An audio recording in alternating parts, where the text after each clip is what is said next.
We now head over to UEFA's headquarters in Nyon, Switzerland, where European football's governing body is meeting to discuss the future of its suspended president, Michel Platini. We'll shortly hear from the body's Secretary-General, Gianni Infantino, who will speak on the outcome of the day's discussions.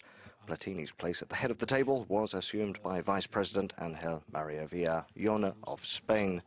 Take place now and make a process in another court, which is not the relevant court who has to take a decision. Well, it's believed that top of UEFA's agenda was the question of Platini's suspension and the eventual request to postpone FIFA's presidential elections, which are scheduled for February.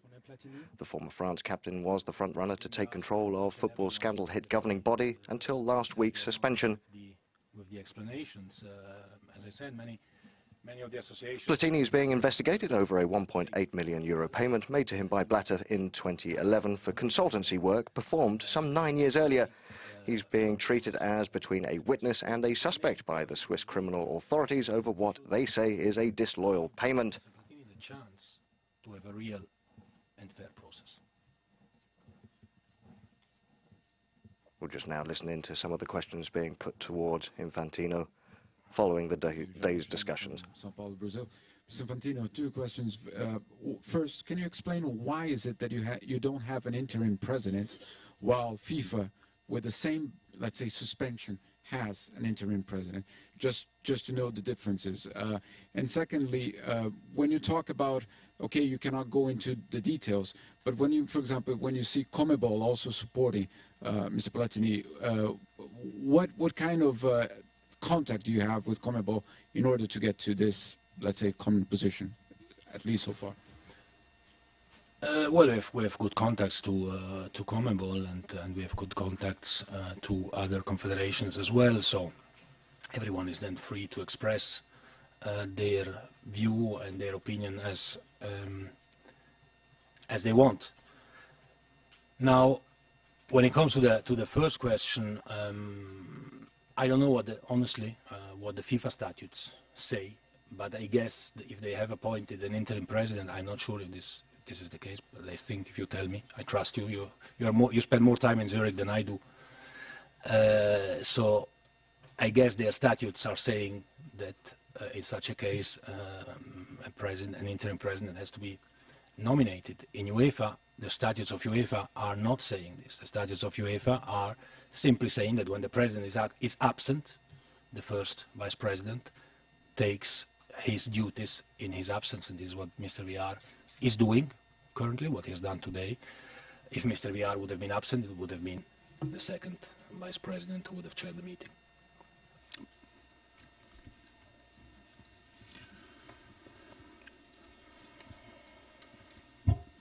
Well, we'll go back to the Platini investigation. It is over an €1.8 million payment made to him by Blatter in 2011 for consultancy work performed some 9 years earlier. The absence of a written contract detailing the payment had caused several countries to reconsider, but it has emerged that following the day's meeting, Platini has still the support of European football's governing body in his bid to become the next FIFA president. He has submitted his candidacy, so he is a candidate today.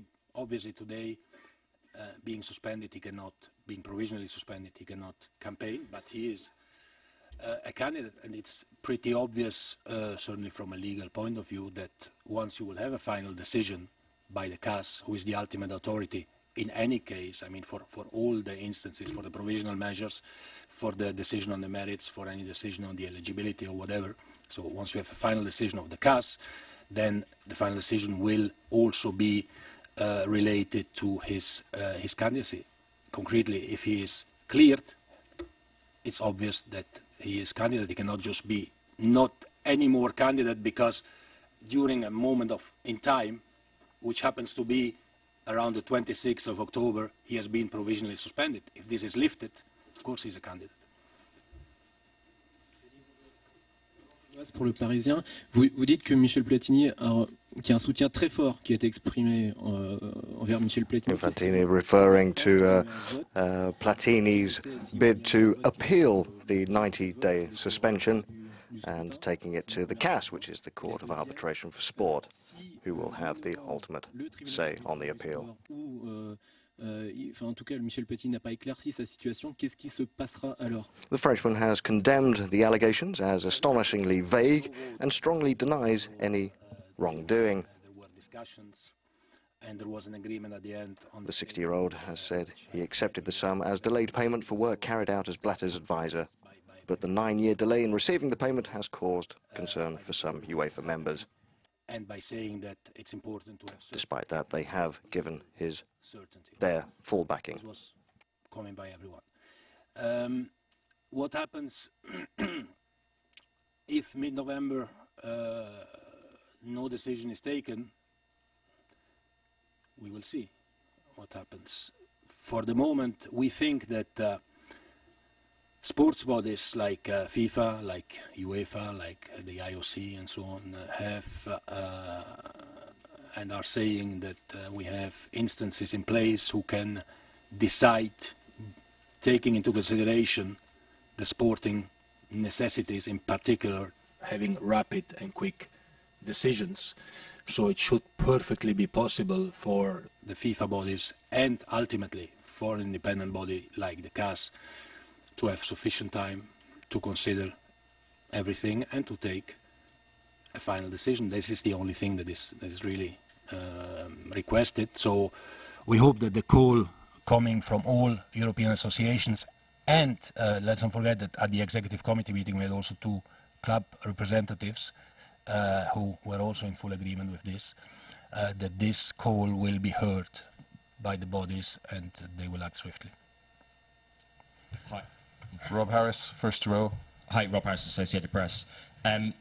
2 parts. First of all, can you say if Mr. Platini is still in any UEFA paid accommodation and is still receiving any UEFA pay at the moment? And secondly, as General Secretary, would you ever sanction a payment if it was based on a verbal agreement and there was nothing in writing for 1 franc or 2 million francs? Well, Mr. Platini is living in his house, so you know he's just temporarily suspended from his from football-related activities. All the rest we will have to see when this suspension is lifted or becoming final. Whether I would approve or not any payment, I don't think, you know, again, it's fair to ask questions without knowing what exactly the details of the case are. I think there are procedures in place, I guess in FIFA as well, there are procedures in place at Uefa, and it's important that these procedures are always followed and respected when payments have to be made. Is that accommodation then paid for by UEFA? Which accommodation? No, it's his house. No, it's his house.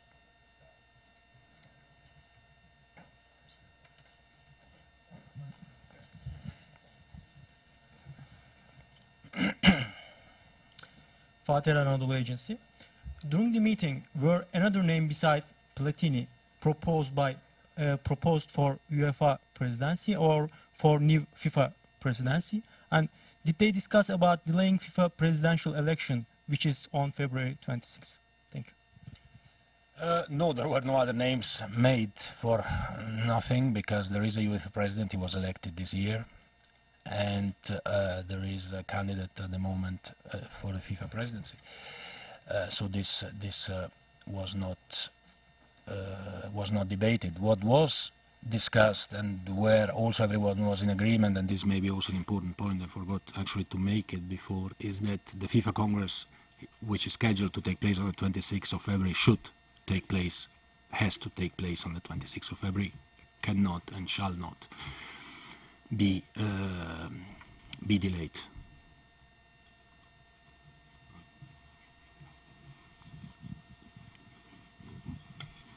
Owen Gibson from The Guardian. Gianni, can we take that to mean then that you're not calling for a delay of the election and that you're not looking for a plan B in case Michel Platini cannot stand? And secondly, just how damaging do you think this past week has been for the image of UEFA, where you've obviously worked for a long time? Well, No, yeah, I mean, you're right. The feeling of everyone is that the decision to host the FIFA Congress on the 26th of February should stand and should stay, has to stay. So the election have to take place on the 26th of February. We will see, the associations will see, the European ones and the non-European ones, who will be the candidates. Who will be the candidates on the 26th of October and who will be the candidates later on. And when they have to take a decision who to support first and who to vote for after, well, then they will take the decision. This is for this there is some time, and of course we have to see the events. But even this shows that it is absolutely important, crucial, not only important but crucial for the credibility of this whole process, and in order to make sure that there is a legitimately elected president of FIFA who can take over this organization, that everything is cleared very quickly so that everyone can move and look at the programs of the candidates and speak about the reforms of FIFA and these kind of things. This is absolutely crucial, but as long as you have this situation in the vacuum, you cannot do this, and that's why the call really for a quick decision. I want to emphasize this. And the reputation of UEFA, you know, I think this is not a case in which UEFA is concerned as an organization. I mean, UEFA's procedures are well known and done, and this is a case where a person, Michel Platini, is suspended provisionally by the FIFA Ethics Committee. Okay, he is the UEFA president now, and this creates some consequences, like the fact that he cannot come here and explain to those who have elected him his story. This is not very fair to some extent. But having said this, everyone agrees, of course, that it is a difficult situation. It's not easy for anyone. But we have faith in the process. And as long as there is a process and there is, again, a quick, final decision to close all the speculations and all the opinions of everyone, we can turn the page on this and move to other things. And I'm sure that UEFA and UEFA's reputation will not be affected at all by this. Oliver Kay from the Times. Johnny, please could you just clarify two things? One, was anything discussed about the nature of the contract and whether you've had clarity, whether everybody is satisfied by it with regard to Michel Platini's work for FIFA? And secondly, can you just explain to what extent anything was discussed regarding contingency plans in case you don't get the answers you require by mid-November? Well, on the first question, I've already said I cannot speak about the content. I cannot speak about contracts or no contracts and these kind of things. I mean, this is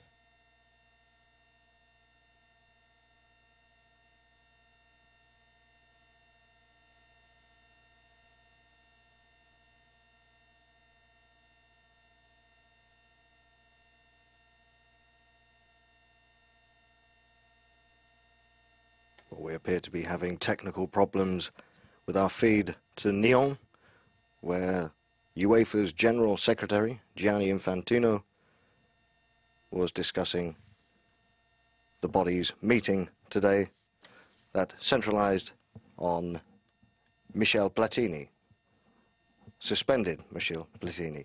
So although Platini has the backing of UEFA, there is still an ongoing investigation into the Frenchman. But for now, Platini has cleared one hurdle, and that is getting the backing of his body, of his men. But there's another one coming, or certainly coming his way, with the investigation. Stay here with us on Euronews for all the latest news, business, weather, and of course more sport.